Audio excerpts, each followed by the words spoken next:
Bueno, al final nosotros estamos siendo cómplices de la prensa corrupta al ir a dar entrevistas, aceptar ir a estos canales. La patria linda, la patria grata, el nuevo Ecuador.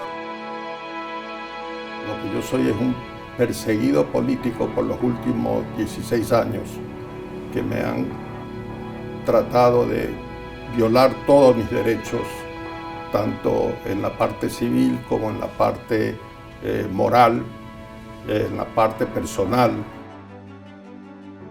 Era muy importante para nosotros llevar el caso a las Naciones Unidas, debido a que todo el proceso en el Ecuador ya había sido negado para nosotros. Habían violado todos nuestros derechos. El dictamen del Comité de Derechos Humanos de la ONU es algo que se conoce como una decisión cuasi judicial. 18 expertos observan si un Estado ha vulnerado derechos protegidos por el Pacto de Personas Naturales. El mandato 13 no solo violó a mi familia, violó a un sinnúmero de personas que el gobierno pensó que estaban involucradas con nosotros o en los negocios nuestros. Fueron prohibidos por el más alto poder político del Estado, la Asamblea Constituyente, de poder recurrir a los jueces en su defensa. Ha sido calificado del acto nazista o fascista de más alto calibre en los últimos siglos de la civilización mundial. Por eso es que se lo declara inválido, se lo declara nulo, y la historia fue muy simple y lo explica la líder de la Asamblea Constituyente de esa época. Dice, prohibimos la defensa porque iban a ganar y no podíamos permitir que ganen ante los jueces. Esa es la explicación. El presidente de la República no es solo jefe del Poder Ejecutivo, es jefe de todo el Estado ecuatoriano. Y el Estado ecuatoriano es Poder Ejecutivo, Poder Legislativo, Poder Judicial. El Comité de Derechos Humanos tiene adicionalmente lo que se llama un protocolo facultativo que los estados suscriben para tornar vinculantes y obligatorias esas decisiones, como lo suscribió el Ecuador. Por lo tanto, pacto más protocolo facultativo hace operativo el comité. Recibe la denuncia el comité, la sustancia pidiéndole respuestas al Estado que está acusado de vulnerador de derechos, el Estado responde y luego de eso comienza simplemente aclaraciones y complementaciones para la decisión. Deliberan y deciden quiénes. 18 que integran el comité. ¿De dónde? 18 nacionalidades distintas. ¿Cuáles? En este caso de Isaías, Alemania, Estados Unidos, Israel, Italia, Japón, Costa Rica, Argentina, Congo, Australia y otros países más. Estos son expertos del más alto nivel calificados por el mundo entero porque los elige la Asamblea General, y entre estos 18, en este caso por unanimidad, determinaron la declaración que el Estado ecuatoriano vulneró los derechos de los hermanos Isaías y ordenó la reparación. Sostengo, el más alto tribunal del mundo en cuanto a derechos humanos. El caso decide la vulneración de derechos constitucionales de los hermanos Isaías en cuanto que se violó el debido proceso en dos dimensiones.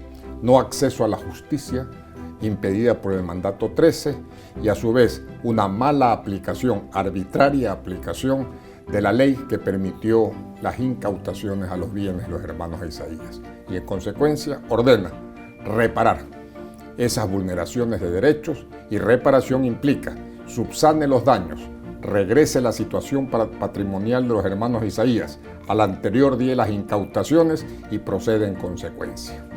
El mandato 13, como se dice vulgarmente en el Ecuador, y lo digo yo, trae cola, en el sentido de que al nulitarse el mandato 13 por la razón de prohibir la tutela judicial efectiva reconocida como derecho humano, a su vez implica el derrumbamiento del mandato 1, del mandato 2, del mandato 5, del mandato 20, del mandato 21, que tenían la misma cláusula. Entonces, modulando el efecto de la decisión de la ONU, todos caen y se comienzan a recuperar derechos que fueron conculcados por no poder acudir a la tutela judicial. Eso es lo que hoy día, en primera plana, los periódicos del Ecuador dicen en forma textual y determinante. El mandato 13, una vez que fue declarado vulnerador de derechos constitucionales, automáticamente es calificado de inválido, esto es nulo. Al ser nulo carece de eficacia jurídica y carece de eficacia jurídica en forma retroactiva. Por lo tanto, carece de eficacia desde que nació, esto es, desde el día 9 de julio del 2008. Esa es la consecuencia de la declaración de la ONU con respecto al mandato 13. Pero a su vez, declara que ese mandato protegía incautaciones que también vulneraron el debido proceso sustantivo, conocido en Estados Unidos como el Due Process of Law, y ese derecho, por lo tanto, también anula la resolución de incautaciones y retorna a la situación patrimonial de los Isaías al día 7 de julio del 2008 a las 12 de la noche. El gobierno, cuando nacionalizó los medios de comunicación, fue prácticamente el inicio para que ellos comiencen a nacionalizar o a tomar medidas de quitar frecuencias a otros medios de comunicación. Y en este momento tiene prácticamente un control del 65% de los medios de comunicación del país. Yo creo que este fallo sí le da fuerza a mucha gente a comenzar a hablar y saber que existe un medio donde ellos puedan recurrir para poder defenderse. Y se ve que últimamente la gente comienza a hablar al respecto, que antes tenían temor, tenían miedo de hablar, porque los perseguía a todo el mundo. Últimamente se ve ya una voz de muchos periodistas, de la prensa, que comienza a hablar en contra de todas estas barbaridades que hace el presidente Correa. Sobre si el gobierno puede ignorar, sí, lo puede, no debe. Lo puede y en consecuencia se convierte en un Estado fallido y en un gobierno incumplidor de sus obligaciones internacionales. Y eso conlleva la censura y las medidas de coerción que la Organización de las Naciones Unidas adoptará de acuerdo con su propio reglamento.